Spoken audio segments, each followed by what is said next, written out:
স্বাগতম জনাইছোঁ। এতিয়া ৰাতি 12 বাজিছে আৰু মই আছোঁ এখন বহী, এটা পেন আৰু কিছুমান কাগজ লৈ। এই যে মই কাগজ, বহী আৰু কলম লৈ বহি আছোঁ এই ৰাতি 12 বজাত, তাৰ কাৰণটো জানিবলৈ আপোনালোকে এই ভিডিঅ'টো শেষলৈ চাব লাগিব। আশা ৰাখিছোঁ আপোনালোকে এই ভিডিঅ'টো শেষলৈকে চাব আৰু এই কাৰণটো বুজি পাব। আহক এতিয়া আমি মেইন কথাটোলৈ আহোঁ। এইটো আচলতে এটা কবিতাৰ বহী, মই নিজে লেখা কবিতা, আৰু এই কবিতাখিনি মই ভাবিছোঁ আপোনালোকৰ আগত শ্বেয়াৰ কৰোঁ। আজি মানে হঠাৎ মই পঢ়ি আছিলোঁ, কি লিখিলোঁ কবিতাখিনি, আৰু সেই লিখা কবিতাখিনি ভাবিলোঁ মই দেখোন মানে কাৰোবাক মাতি শুনাব পাৰোঁ বা শ্বেয়াৰ কৰিব পাৰোঁ। যে কৰা যায় হয়তো কোনোবা কবিতা প্ৰেমী বা কোনোবা কবিতা অনুৰাগী বা কিছুমানে কবিতা লিখিব বিচাৰি থকা বা লিখিব মন কিন্তু লিখিবলৈ আজিলৈকে পৰা নাই, তেনেকুৱা মানুহৰ আগত যদি মই শ্বেয়াৰ কৰোঁ হয়তো তেওঁলোক অলপমান হ'লেও অনুপ্ৰাণিত হ'ব। ঠিক মোৰ দৰে মই তেনেকুৱাকৈ কবিতাৰ পঢ়ি অনুপ্ৰাণিত হৈছিলোঁ। আৰু তেনেকৈ এনেকুৱাকৈ অলপকৈ মাজে মাজে এই কাগজ, বহী আৰু কলম এটা সম্বন্ধ গঢ়ি ল'লোঁ। আৰু গঢ়ি লৈ যিটো মন, কবিতা লিখাৰ মন, সেই কবিতা লিখাৰ মনটোক অলপ প্ৰাণ দিয়াৰ চেষ্টা কৰিলোঁ। আৰু সেই প্ৰাণ দি এই কবিতাৰ দৰে এটাই থুলমূলকৈ হ'লেও লিখি থৈছোঁ। আৰু আপোনালোকে জনাব আচলতে এইটো কবিতাই নে কিবা বেলেগ হয়। যদি কবিতা হয়, যদি আপুনি কবিতা অনুৰাগী হয় বা কবিতা লিখিবলৈ বিচাৰি আছে, তেনেহ'লে অলপমান হ'লেও হয়তো আপোনাৰ সহায় হ'ব। আৰু যদি আপোনালোকে লিখেও, কেতিয়াবা কবিতা যদি লিখিছে বা কেতিয়াবা যদি লিখিবলৈ মন আছে, তেনেহ'লে আপোনালোকে কমেণ্ট বক্সত জনাবচোন। মই ভাবিছোঁ এই ভিডিঅ'টো আপোনালোকৰ বাবে সহায়ক হ'ব।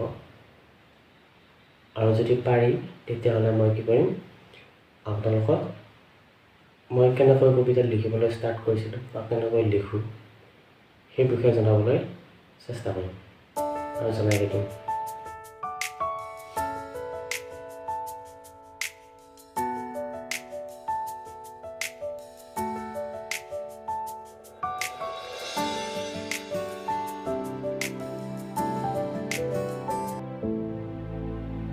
কাগজ, কলম আৰু মোৰ সম্বন্ধ। কলমে জানে মোৰ মনৰ কথা, কাগজেও আপত্তিবিহীনভাৱে বহন কৰে মোৰ সুখ দুখৰ বোজা।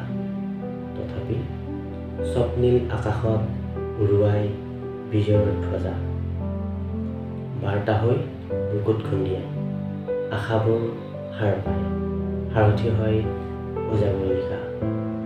এয়েইতো মোৰ সম্বন্ধ, বেলেগকৈ কিয়নো বিচাৰোঁ বন্ধুত্ব, আপোনবোৰ ইয়াতেই যি সম্পৃক্ত। ৰচনাকাল হৈছে 2018 চনৰ 24 আগষ্ট।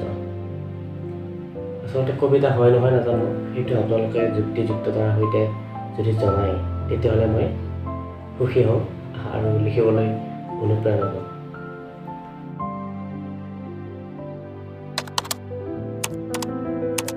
এই ৰাতি বা এই 12টা বজাত 12 বাজিয়ে গ'ল চাগে, এই যে মই কাগজ, কলম আৰু বহী উলিয়াই লৈছোঁ, এই কথাখিনি এই কবিতাটোতে সন্নিৱিষ্ট হৈ আছে। যেনে আশাবোৰ সাৰ পাই, সাৰথি হয় উজাগৰি নিশা, আৰু নিশাবিলাকত মানে সাৰথি হৈ যায় আৰু কবিতা লিখিবলৈ মন যায়। আৰু মানে এটি কবিতা লিখিবৰ কাৰণে পৰিৱেশ লাগে অলপ শান্ত আৰু নীৰৱ, এটা মানে শান্ত পৰিৱেশ এটা লাগে কবিতা লিখিবৰ কাৰণে, ধুনীয়াকৈ কথাবিলাক চিন্তা কৰিবৰ কাৰণে।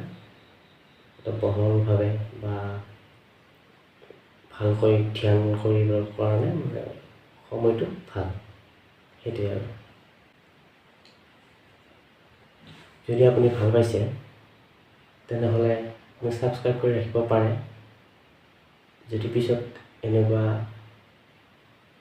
কিছুমান কবিতা দিয়া যায় তেতিয়াহ'লে আপোনালোক হয়তো তাৰ পৰা অনুপ্ৰাণিত হ'ব আৰু যদি অলপমান হ'লেও অনুপ্ৰাণিত হৈছে নহ'বা আপোনাৰ অলপমান হ'লেও যদি ভাল লাগিছে তেনেহ'লে ছাবস্ক্ৰাইব কৰি ৰাখিব যদি ভাল লগা নাই কোনো অলপমানো উপকৃত হ'ম বুলি ভবা নাই তেনেহ'লে ছাবস্ক্ৰাইব নকৰিলেও কথা নাই বাৰু যদি ভাল পাইছে তেনেহ'লে কৰিব আৰু লাইক এটা দিব আৰু আপোনাৰ কমেণ্ট জনাবলৈ নাপাহৰিব নমস্কাৰ